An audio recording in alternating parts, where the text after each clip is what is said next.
যে সরকার এই যে হাসপাতালগুলো আছে এইটাতে ডাক্তার দিতে পারতেছে না।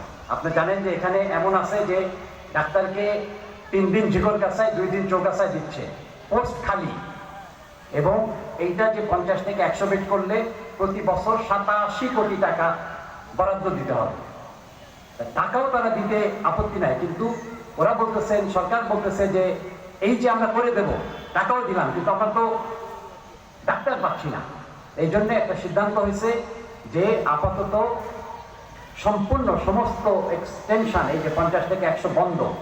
তবে আপনারা খুশি হবেন, সচিব বলছেন যে 1 নম্বর বাংলাদেশে যদি 50 থেকে 100 হয় সেটা ঝিকরগাছা হবে ইনশাআল্লাহ। আমি আরো 2-1 মিনিট বলবো, 2-3 মিনিট ইনশাআল্লাহ। সূরা আল ইমরানের 110 নম্বর আয়াত আমার শ্রদ্ধেয় আসাদুল আলম ভাই তেলাওয়াত করেছেন, যেটা উনি ব্যাখ্যাও করে